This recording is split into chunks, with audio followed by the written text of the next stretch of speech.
Hello friends, welcome to my channel Priya vlogs. అందరికీ very good evening. ఈరోజు evening స్నాక్స్లోకి మా బ్రదర్ అయితే చికెన్ నూడిల్స్ వెజ్ మంచూరియా తీసుకొచ్చారనమాట. అది ఏంటో చూసేయాలని మా బాబు అయితే ఇంకా చుక్కలు చూపిస్తుండు. నాకు స్పూన్ కూడా రెడీగా పెట్టుకున్నాడు. వాడు తినే కాదని చెప్పినా వాడికి అర్థమైతలేదు. సరేలే ఇంకా ఓపెన్ చేసే వరకు అయితే నా ముందే కూర్చున్నాడు. చికెన్ నూడిల్స్ స్పైసీగా ఇంకా డబల్ అండా వేసి బాగున్నాయి. లుకింగ్ అయితే పెద్ద కాస్ట్ ఏం కాదు, పెద్ద స్టార్ హోటల్ నుంచి అయితే ఏం తెచ్చుకోలేదు. మామూలుగా ఫాస్ట్ ఫుడ్ సెంటర్ దగ్గర నుంచే తెచ్చుకున్నాము. ఈవినింగ్ స్నాక్స్గానే తెచ్చుకున్నాము, కానీ లంచ్ లాగా మా అన్నయ్య అయితే మొత్తం ఎక్కువ తెచ్చేసింది అనమాట. ఇదైతే 70 రూపీస్ సింగల్ అంట. ఇంకా ఇంకొక ప్యాకెట్లో అయితే వెజ్ మంచూరియా ఉంది.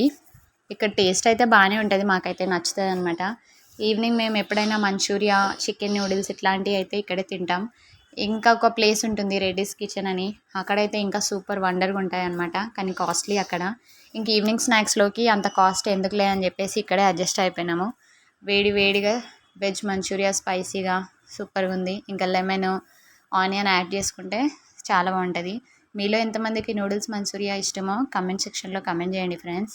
సో ఈరోజు ఈవినింగ్ స్నాక్స్ అయితే ఇలా అయిపోతుంది. మా బాబుకి బిస్కెట్స్ వేసి ఇస్తే అవి వద్దంట. మా బాబుకి బిర్యానీ తెచ్చినా, ఇలాంటి ఐటమ్స్ తెచ్చినా వాటిలో ఏది తిన్నా తినకపోయినా ఆనియన్ మాత్రం డెఫినెట్గా తింటాడు. ఆనియన్ అంటే ఇష్టం. ఇంట్లో నేను మామూలుగా కర్రీస్లో ఒక ఆనియన్ కట్ చేసినప్పుడు కూడా కొంచెమన్నా తినిపించమంటాడు. మేమైతే తినేస్తున్నాం. టేస్ట్ అయితే బాగానే ఉంది. వీడియో నచ్చితే లైక్ చేయండి. బాయ్.